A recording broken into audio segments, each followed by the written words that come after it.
1 year and 16,000 miles ago, we plunked down our very own money for one of our favorite trucks for the 1-year road test fleet. Now, 12 months later, it's still a great truck, but that favorite status has dwindled a bit for a few reasons.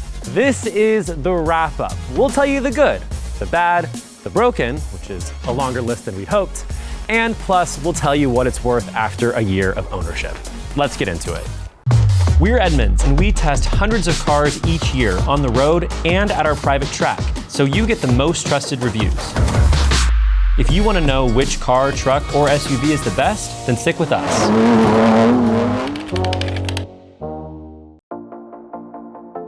From the get-go, we knew we wanted to test the Ram's new turbocharged inline-six engine, and it made sense to get a well-optioned truck so we could tell you what features are actually worth it and which ones aren't. This highly optioned Ram 1500 Limited set us back nearly $90,000. But of course, what you actually pay depends on the dealer you buy from. Fortunately, we've got tools right on the site to help you figure out what you should actually pay. Link down below or hit that QR code. As part of our 1-year road test fleet of around 20 different vehicles, our big red truck here was driven by tons of different people on staff in just about every situation you could imagine. And they had some good things to say. Even though Ram has brought back the old Hemi V8, this inline-six motor might just be one of the best engines in any full-size truck, period. All right, our Ram has an excellent engine and transmission combo. It has the turbo inline-six, which makes buckets of power and torque. The 8-speed automatic transmission is pretty responsive, so it really kind of keeps you always in the power band. And I believe that even on some of the longer highway trips, we got close to 20 miles per gallon over 500 miles, which is pretty great. So I really think this is one of the best engines that you can get in a full-size truck like this. We actually did a full comparison test between this 6-cylinder truck and a Ram 1500 V8. And it's safe to say we're very happy with our choice. I mean, I'm up to 55 in no time flat, even towing this trailer. So right away, I'm really liking this inline-six. But any truck is more than just an engine. Our Ram had the $3,000 hands-free highway driving assist feature, and it got a lot of use from our staff over the year. Now, while it was far from perfect, more on that later, this system seriously reduced fatigue on long drives. In fact, in some scenarios, we were actually able to keep our hands off the wheel entirely for up to an hour at a time. And crucially for a luxe truck like this one, our Ram was super comfortable. Those who spent a lot of time behind the wheel often called out the exceptional ride quality. The Ram 1500 still earns my vote as the best riding full-size truck you can buy today. The 4-corner air suspension is great and makes this truck so comfortable on city streets and highways alike. Until Ford or GM comes up with something similar, Ram will always have the advantage. The way the Ram drives has made it an excellent road trip vehicle, and we've used it as such. But if you're buying a truck, it's got to have the utility chops too. First off, you get tons of space in this thing, both in the cabin and in the bed. Plus, our soft tonneau cover on this truck kept cargo hidden and out of sight, away from prying eyes, and it flipped up nicely when a friend called in a favor needing to transport a couple of kayaks. And on top of it all that space really came in handy when a few members of our team needed to use the Ram as their moving truck. The Ram was an invaluable asset to me on my recent move. All of the full-size trucks are big, but I especially like the clever features on the Ram, like the corner step, which made it really easy to get in and out of the bed and moving things around, or the Ram boxes on the side, which could be used to store small, loose, or messy items. People loved these Ram boxes. One member of our team used it to store muddy boots after a hike, and another kept water in there when they were going camping. And when the bottles leaked, it was super easy to get all the water out thanks to these handy drain plugs. But hey, this is a truck. Obviously, we had to tow with it too. I towed my Miata to the racetrack, and it did great on the dirt road and the uphill that I took it through. No complaints about its towing capabilities. And out of the 3 trucks I borrowed, this one was the most comfortable on the 2-hour drive. Your truck is likely your family's primary vehicle, and fortunately, the Ram is a great family car too. There were a lot of wins here in the Ram. The first thing I want to call out is the placement of those large rear windows. My kids had so much fun being able to see everything on our drive.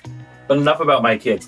What did my wife and I get? We got ventilated seats. We got massaging seats. We got so many USB charging ports. We kept everything ready to go. And there were so many cup holders everywhere. We were able to have no problems with the kids' drinks. The family loved this thing. It's great for road trips and long days in the car. The volume of space in the cabin makes a huge difference. The kids definitely wanted to hold on to it for a longer period. Multiple staffers called out the Ram's super comfy seats, including myself, who particularly appreciated the lovely massage feature. Even those with bad backs found these seats accommodating, which is great. We also appreciated the overall quality of the cabin. We loved the red leather and the wood trim, although we wish there was more of it. But overall, Ram makes the best luxury truck in the segment.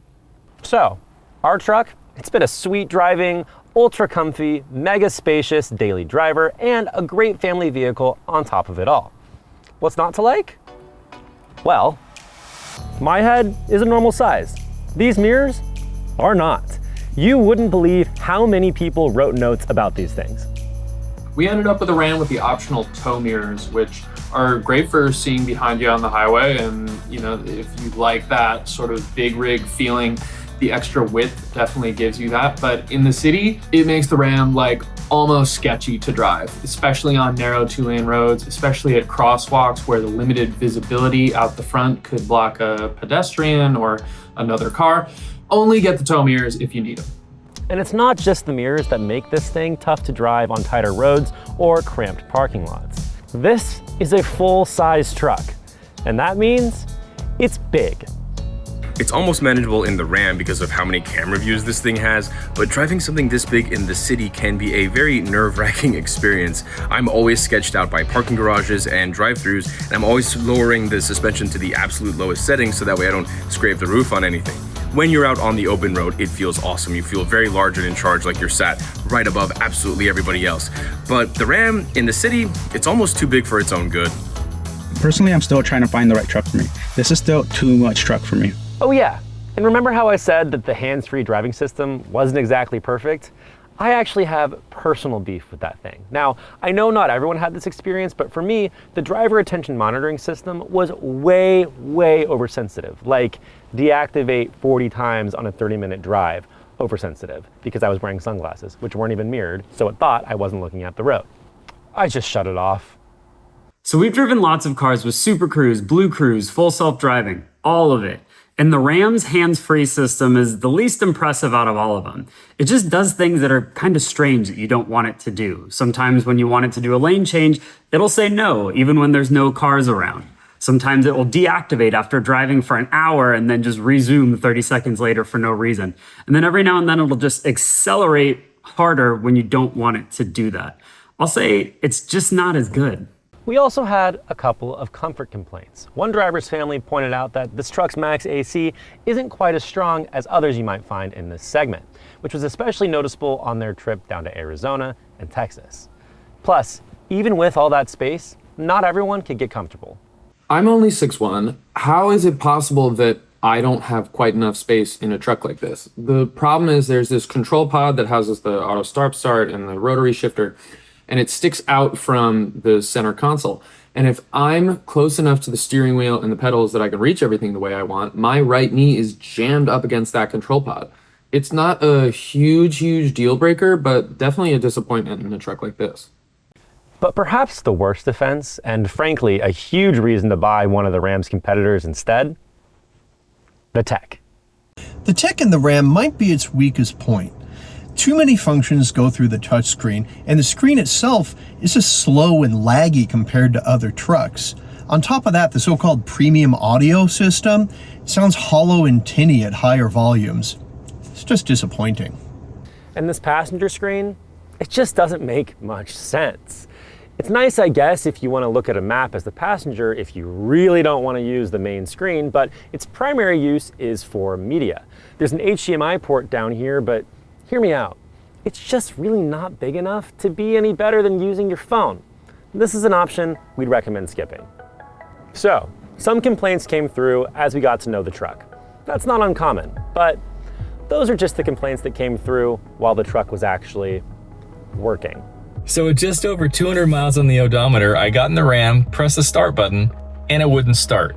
Just a warning message and a flashing shifter light. An hour later, I tried again and the problem kind of fixed itself. It wasn't a very confidence-inspiring start to our test of this $88,000 truck. And that was just the first time this thing wouldn't start for Mike. A few months later, he was trying to leave to go pick up his kid from school when he got a service shifter error. He did the automotive equivalent of unplug it and plug it back in. That is to turn it off, walk away, lock it, wait a few seconds, walk back, unlock it and turn it back on. And after 2 times of that, the truck finally started up. The same thing happened to another staffer just a couple months later. The truck also had a mystery check engine light. I was driving our Ram 1500 one weekend and all of a sudden I get a check engine light on the highway. I make it to my destination and I use a code reader, and I didn't know what the code was initially, so I go to the online forums and I saw a number of owners that were talking about that it may be a potential issue with a faulty shift module, and that's something that needed to be looked at. Now, once I got back into the truck, it started up and there was no check engine light, so I'm not really sure what happened, and it's not quite something that would give me a lot of confidence in having a brand new truck. And that tech that's already one of the truck's biggest weak points, even when it's functioning as intended, well, it did not always function as intended. The biggest issue I had with the truck was the infotainment.